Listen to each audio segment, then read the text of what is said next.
네, 오늘 느헤미야 5장 말씀 가지고 진실로 여호와를 경외하라는 제목으로 하나님 말씀을 전하도록 하겠습니다. 먼저 설교하기 전에 제가 저번 주에 우리 중고등부 아이들과 함께 성찬을 했다는 말씀을 드렸는데 제가 많이 미숙해서 교회의 법을 잘 알지 못했던 것 같습니다. 그래서 모든 염려를 좀 끼쳐드린 것 같아서 사죄의 말씀을 좀 드리겠습니다. 앞으로는 이와 같은 일이 없도록 하겠습니다. 진실로 여호와를 경외하라. 느헤미야 말씀은 계속해서 예루살렘 공동체가 당하고 있는 일들을 이제 보여주고 있죠. 오늘 말씀은 앞장 4장에서 이제 느헤미야가 성벽을 예루살렘에서 이 백성들과 계속 건축해 나가는 과정 속에서 외부의 적에 의해서 어렵고 힘들었던 이야기가 4장에 나옵니다. 거기서는 삿발락과 도리야 그리고 수많은 적들이 공격해 옵니다. 그래서 그럼에도 불구하고 흔들림에도 불구하고 하나님께 기도하며 서로가 하나 돼서 공동체로 뭉쳐서 적들의 침입을 방어하며 적들을 잘 물리친 이야기가 4장까지 나오고 있습니다. 그런데 이제는 5장에 넘어오면서부터 외부의 적은 그렇다 치고 이제는 외부의 적이 아니라 내부의 적 때문에 문제가 서서히 수면 위에 떠오르기 시작한 것이죠. 이런 위기가 지금 직면하고 있습니다. 그런데 공동체는 항상 존재하지만 우리 예수님 다시 오셔서 완전한 공동체가 되기 전까지는 늘 어려움과 위기가 계속해서 일어나게 되어 있죠. 그것은 어쩔 수 없는 부분입니다. 그런데 그런 것들이 있어서 우리가 잘못됐고 우리가 무엇인가 이상하다고 여기는 게 아니라 그러한 위기와 공동체 문제 앞에서 우리가 어떻게 하나님의 말씀으로 대처하느냐 그것을 보기 위한 것이죠. 특별히 느헤미야 5장 말씀은 리더자인 느헤미야를 통해서 어떻게 이런 상황들을 잘 해결나가고 그리고 어떤 방법으로 이것을 해결했는지 그것을 계속 살펴보면서 오늘날 우리에게 똑같이 하나님께서 말씀하시는 것을 듣도록 하겠습니다. 유다 백성들은 지금 자유가 있는 몸은 아닙니다. 그 말은 페르시아의 지배를 받고 있는 상태죠. 그래서 페르시아에게 계속해서 세금을 내야 합니다. 지금 우리 시대 국가에 내는 세금 정도가 아니라 너무 많은 양의 세금을 내고 있었죠. 거기다가 지금 흉년까지 들었습니다. 그래서 이 흉년이 단순히 1년만 늦는 게 아니라 계속해서 거듭되는 흉년이었죠. 그래서 유다 백성들이 어려움이 처해 있는 상황인데 1절 말씀에 보니까 이 어려움이 극에 달아서 이제는 이 사람들이 모여서 그 아내들과 더불어 크게 부르짖고 있다고 하는 거죠. 그냥 단순히 우리의 삶이 이렇습니다라고 곡하는 정도가 아니라 형제 유다를 사람들을 원망하고 있다라고 말하고 있는 거죠. 그러니까 단순히 내가 이 정도 힘들어야 도와주세요가 아니라 이게 다 우리 이 공동체 때문이야, 이것 때문이야 라고 서로 싸우고 있는 모습들을 보여주고 있는 것이죠. 그 어려움이 5장 2절에 보니까 흉년으로 인해서 이 대가족들이 생계가 어려워졌다라고 말하고 있죠. 단순히 나만 못 먹고 못 쓰는 게 아니라 우리 가족들이 지금 전체적으로 다 굶고 있다는 거죠. 5장 3절에 보니까 이 어려움 때문에 밭과 포도원, 집을 저당 잡혀서 오히려 그걸 저당 잡히고 그 돈으로 양식을 산다고 하죠. 그러니까 빚은 계속 늘어나고 있는 상황이죠. 그리고 또 이 세금을 부담하기 위해서 이 밭과 포도원 집을 저당 잡고 그 빌린 돈으로 세금을 해결하고 있다는 거죠. 그러니까 원인은 분명히 있지만 이것이 해결되지 않는 모습이 계속되고 있습니다. 5장 4절을 보니까 극심한 가난 중에도 자녀를 종으로 파는 상황까지 생겼다고 합니다. 그리고 이미 팔린 자녀들이 많다고 하죠. 그들에게 이러한 일을 해결할 수 있는 능력이 없다라고, 힘이 없다라고 5장 5절에서 말을 하고 있습니다. 문제는 지금 당장 우리 앞에 어려움이 있는 상황도 어렵지만 더 문제인 것은 빈익부 현상이죠. 부익부 현상이죠. 그러니까 유다 백성 사이에서도 가난해서 정말 자기 형제를, 자기 아들, 딸들을 파는 사람이 있는가 하면 그것을 통해서 유익을 취하는 집단도 분명히 있다는 거죠.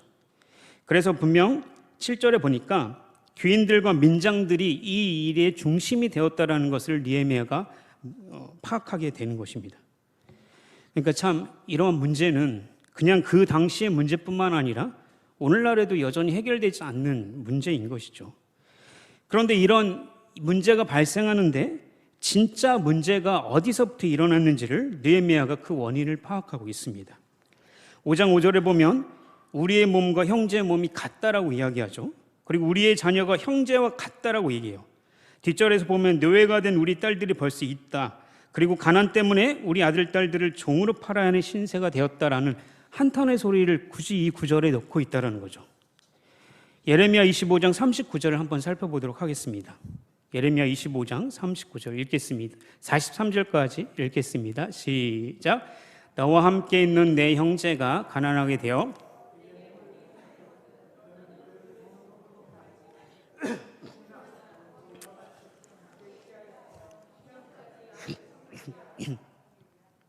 그때 그와 그의 자녀가 함께 내게서 떠나 그의 가족과 그의 조상의 기업으로 돌아가게 하라. 그들은 내가 애굽 땅에서 인도하여 낸 종들이니 종으로 팔지 말라. 너는 그를 엄하게 부리지 말고 내 하나님 경외하라. 아멘. 분명히 하나님께서 율법의 말씀으로 주셨습니다. 유다 백성들은 하나님의 종들이죠. 그래서 같은 유다 사람들끼리는 종으로 부릴 수 없다라고 하나님께서 말씀하셨습니다.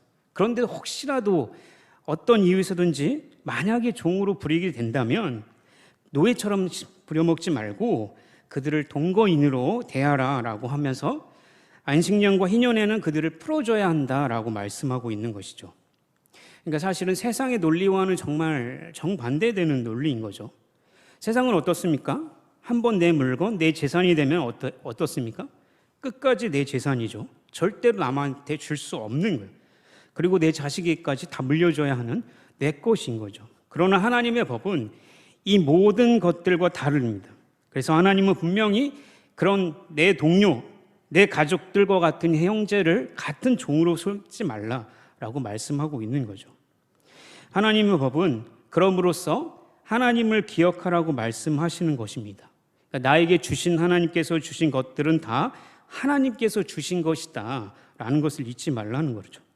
그래서 이 땅 가운데서 우리는 하나님의 주신 모든 것들, 하나님이 주인 되신 모든 것들을 우리가 대신 대리인으로서 갖고 있는 것이죠.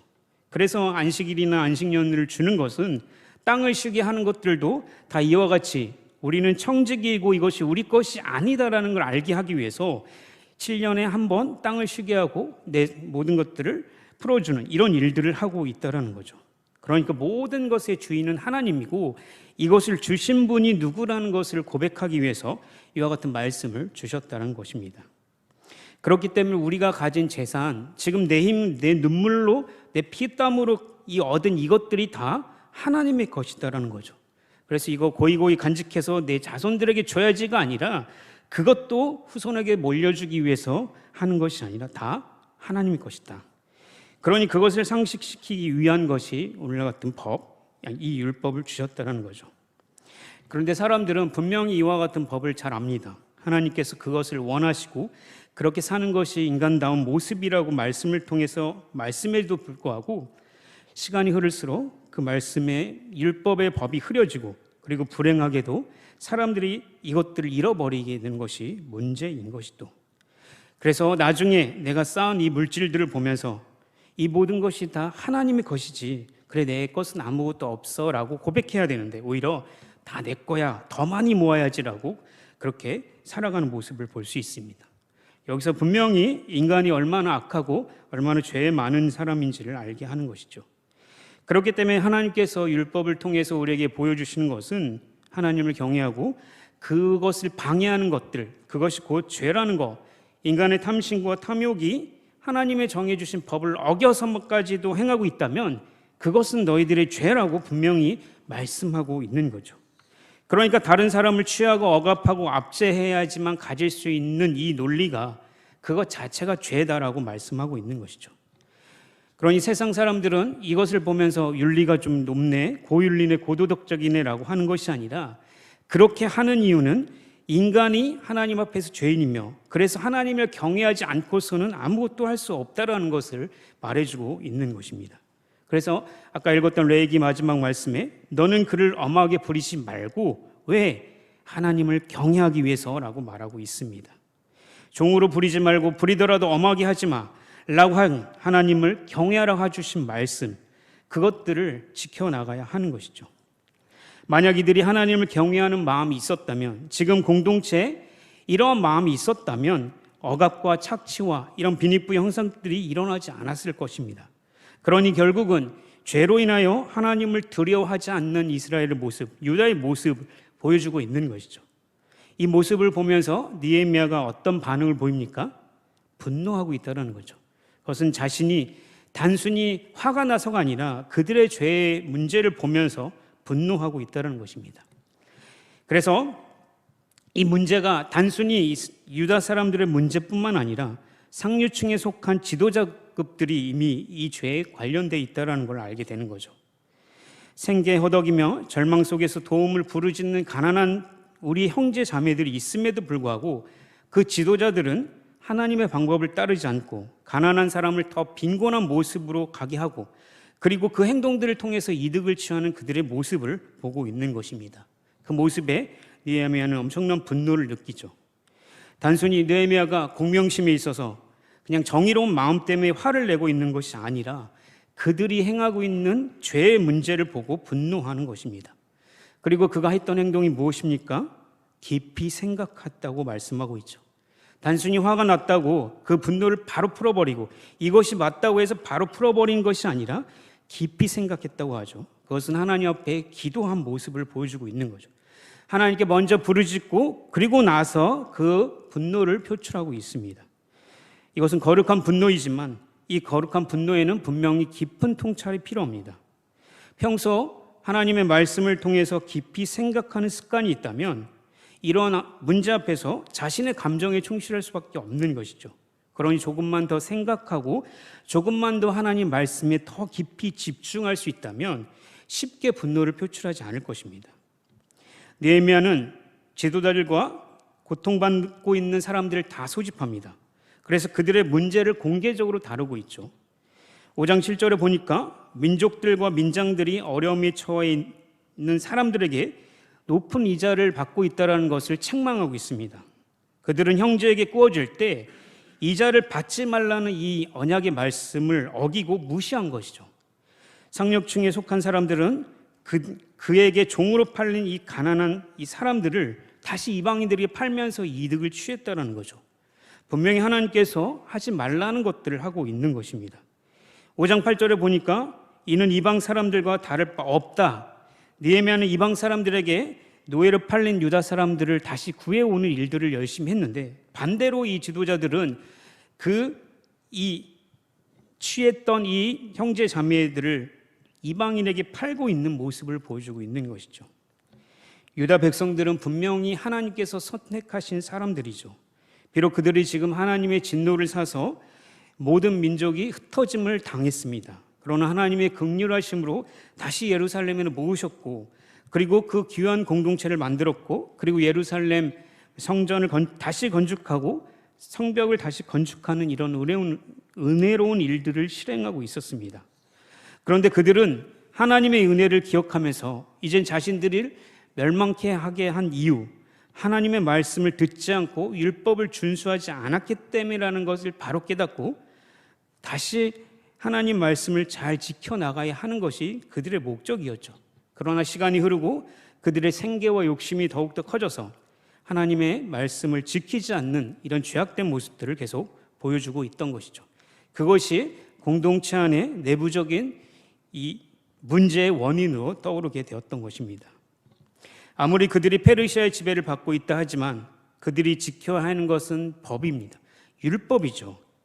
세상 사람들이 말하고 있는 이렇게 살아야 되는 게 맞다, 이렇게 하는 게 당연한 거야 라고 하지만 그런 것이 기준이 아니라 그들에게는 하나님의 주신 율법을 지켜나가는 것이 그들의 생명과 같은 일인 거죠. 그것이 혹시라도 자신들에게 유익이 되지 않고 손해를 본다 할지라도 지켜야 되죠. 심지어는 자신의 목숨들이 달아날지라도 하나님의 주신 율법을 지켜나가야 되는 것이 그들의 삶의 이유였던 거죠.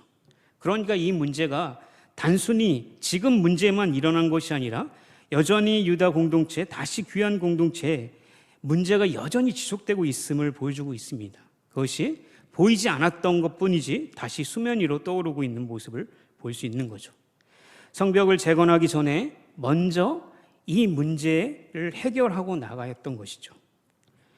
우리가 5절과 6절, 7절, 8절, 9절, 10절 말씀이 있다 보면 가장 반복되는 단어가 있습니다. 그것은 곧 형제라는 단어죠. 우리의 육체는 곧 형제의 육체다라고 말하고, 우리의 자녀는 곧 그들의 자녀고 우리의 자녀와 같다라고 말하고 있죠. 그런데 그것을 종으로 팔았다라고 고백합니다. 유다 백성들은 그 공동체 의식은 단순히 공동체로 살아가는 게 유익하기 때문에 살아가는 게 아니라, 공동체로 태어났으니까 어쩔 수 없이 이렇게 살아가는 게 아니라, 이웃을 좀 더 가깝게 지내기 위해서가 이유가 아니라는 거죠. 그 말은 이미 그들은 하나님께서 선택하신 한 형제라고 말하고 있는 것입니다.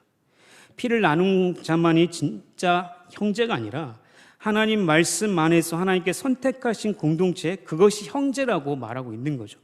그래서 계속해서 우리들은 형제고 너희들도 우리 형제고 나와 너는 형제고, 그렇게 율법을 지켜나가는 그 언약 공동체라고 부르고 있는 것입니다.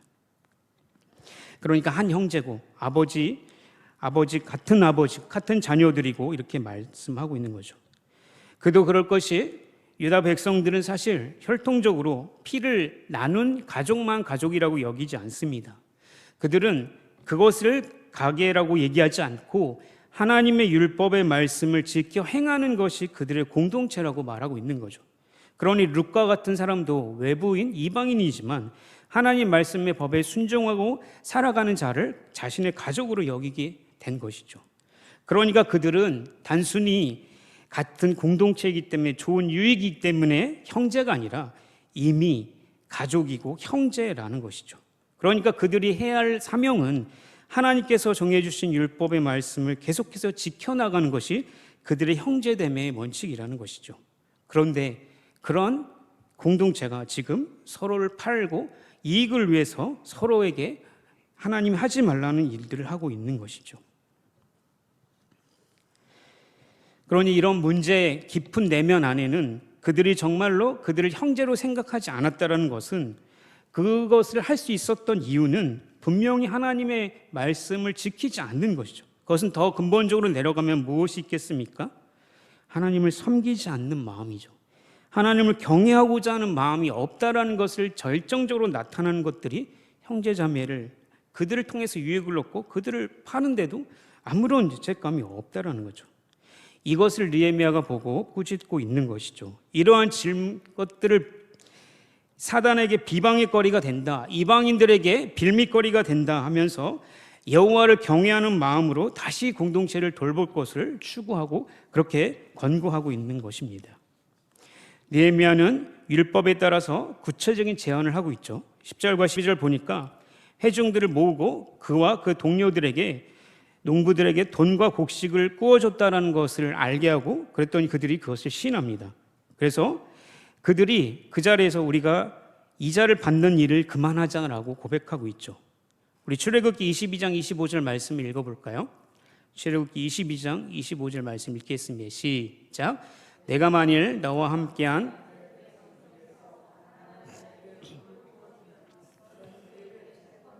하지 말며 이자를 밟지 말 것이며. 시편 15편 5절 말씀도 같이 읽어보겠습니다. 시작. 이자를 받으려고 돈을 꾸어주지 아니하며 뇌물을 받고 무죄한 자를 해하지 아니하는 자이니 이런 일을 행하는 자는 영원히 흔들리지 아니하리이다. 아멘. 율법의 말씀에 뭐라고 말씀하고 계십니까? 이익을 위해서, 유익을 위해서 이자를 취할 목적으로 돈을 꾸어주지 말라는 거죠. 그리고 시편의 말씀에는 이것을 어떤 죄와 동일하게 봅니까? 뇌물을 받는 죄와 동일한 죄로 보고 있다는 거죠. 그것은 분명히 하나님의 말씀을 어기는 죄였다는 것이죠. 레위기 말씀이나 출애굽기 말씀을 읽다 보면 이스라엘 공동체에게 준 이 법들은 정말 지금 이 시대에 읽어보면 말도 안 될 만큼의 정말 대단한 법이죠. 특히 안식년이나 희년법들은 토지를 다시 분배한다는 건 이 시대에 정말 이해할 수 없는 상황이, 그렇지만 그것이 분명히 하나님의 말씀이고 하나님께서 이스라엘 백성들이 요구하셨던 법인 것이죠. 그렇게 이 말씀의 법대로 느헤미야는 11절에 보니까 밭과 포도원과 감람원 밭과 집을 오늘 당장 다시 돌려주라고 말씀하고 있습니다. 또한 돈과 곡식, 포도주와 감람류를 구워 주고서 받는 이 이자까지 다시 다 돌려주라고 말씀하고 있는 것이죠. 이것을 응할 것을 다짐하라고 그들에게 이야기하고, 그리고 그들 앞에서 맹세하게 하죠. 그래서 12절에 보니까 순종을 요구하고, 만약에 그들이 이 말씀을 서약하고 만약에 어길 경우 이 자신의 옷을 털어버리는 것 같이 하나님이 너희들을 털어버리고 가난하게 할 것이다라고 약속의 말씀을 하고 있습니다. 그랬더니 거기 모인 사람들이 다 아멘으로 화답하고 그렇게 서약을 하는 모습을 볼 수 있는 것입니다. 그리고 그 말씀대로 이행하는 모습을 볼 수 있는 것이죠. 율법의 바른 기준을 제시해야 문제가 해결됩니다. 율법을 행하지 않는 것이 그들의 죄였고, 율법을 행하지 않기 때문에 이런 상황이 벌어졌기 때문에, 그렇기 때문에 그들은 율법을 다시 생각하고 그것을 지켜나가는 것이 이 모든 문제를 해결할 수 있는 유일한 방법이라는 거죠. 그것이 뭡니까? 하나님을 경외하는 방법이라고 말씀하고 있습니다. 14절과 19절 말씀은 이것에 대해서 느헤미야가 손수 보여주는 모범 답안입니다. 우리가 잘 알다시피 총독으로서, 유다의 총독으로서 지난 12년 동안 정부에서 나오는 녹을 받지 않았다, 월급을 받지 않았다라는 이야기가 이 말씀에서 나오죠. 그런데 사실은 총독이라는 이 직책의 자리에 있다면 이러한 것들을 누릴 수 있는 권한의 자리이기도 합니다. 사람들은 그것을 알기 때문에 총독 옆으로 몰려들고 세상 말로 빌붙는 것이죠. 그런데 15절의 말씀을 보면은 이전의 총독들, 느헤미야 이전의 총독들은 그들의 수하에 있던 자들도 동일하게 백성들을 착취했다라고 말하고 있습니다. 착취했다라는 건 백성들을 압제했다라는 거죠. 그러니까 총독으로서 월급을 받는 방식이 두 가지가 있습니다. 하나는 페르시아 왕궁에서 주는 직접적인 월급이었죠. 또 하나는 다스린 지역에서 세금을 걷어들이고 일정량큼 받고 정부에 내고, 그리고 그거 남은 돈을 자신의 월급으로 하는 것입니다. 그러니까 이전에 있던 총독들이 얼마나 많은 세금을 걷어들였는지를 우리가 알 수 있죠. 그것을 누리면서 그것이 마치 그 총독으로서 당연한 권리이고, 자기뿐만 아니라 그 밑에 있는 수하들까지도 그것을 목적으로 함께 했다라는 모습을 볼 수 있는 거죠. 그러니 이것들을 느헤미야가 보면서 단순히 느헤미야가 나는 이렇게 했으니까 당연한 거야, 나는 잘했지, 이게 아니라 이것이 문제의 원인이었고, 그래서 그 많은 세금을 걷어들이고 그 세금을 내기 위해서 사람들이 얼마나 저당 잡히고 자신의 것을 팔았는지, 그게 압제고 착취였다라는 걸 알기 때문에 먼저 솔선수범해서 내가 월급을 받지 않겠다라고 말씀하고 있는 거죠. 그렇기 때문에 느헤미야는 유다 백성들을 생각해서 총독의 녹을 받지 않기로 결단한 것입니다.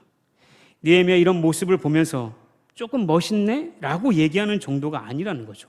자신이 부유해 줄 수 있는 방법, 그 권위를 누릴 수 있는 즐거움들을 다 포기하고 있다는 거죠. 그것을 왜 포기하고 왜 그렇게 하지 않습니까?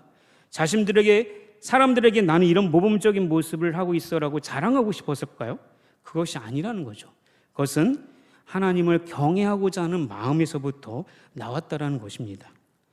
그러니 지도자는 단순히 가르침만 잘하는 사람이 아니라 그 가르치는 말씀대로, 그 율법대로 그대로 먼저 솔선수범해서 살아가는 자를 가르치는 거죠. 입을 열어 가르치는 거 정말 쉽습니다. 그러나 그렇게 사는 것은 하늘과 땅의 차이인 거죠. 느헤미야의 이런 솔선적인 모범을 통해서 이렇게 해서 성벽 건축을 하는 이 중대한 사명을 감당해낼 수 있는 그 내부적인 문제를 해결해 나갈 수 있었다는 거죠. 그래서 느헤미야가 5장 19절 마지막 절 한번 읽어볼까요? 읽겠습니다. 시작. 내 하나님이여, 내가 이 백성을 위하여 행한 모든 일을 기억하사 내게 은혜를 베푸시옵소서. 아멘. 이 말씀이 단순히 나 이런 거 했으니까 하나님 나 복 주세요 자랑하기 위한 말씀이 아니라 느헤미야가 가지고 있던 하나님을 경외하는 방식이라는 거죠. 그러니까 이 모든 것들이 다 누구를 위해 행했냐면 하나님의 말씀을 지키고자 하는 열정, 그것을 향하고 있는 모습이 이 백성들을 위해서 행한 모든 일이라고 말씀하고 있는 거죠. 그러니까 처음부터 다시 원점으로 돌아가서 느헤미야가 왜 이 귀한 공동체에 올 수 있었는지, 그는 분명히 느헤미야는 페르시아라는 그 대제국에서 왕의 두 번째라고 서러울 만큼 높은 자리에서 부와 명예를 누릴 수 있는 자리에 있었습니다. 그런데 그것을 다 포기하고 예루살렘 성벽을 재건하려고 온 궁극적인 이유가 무엇입니까? 우리 느헤미야 1장 3절 말씀 한번 다시 살펴볼까요? 시작. 그들이 내게 이르되 사로잡힘을 면하고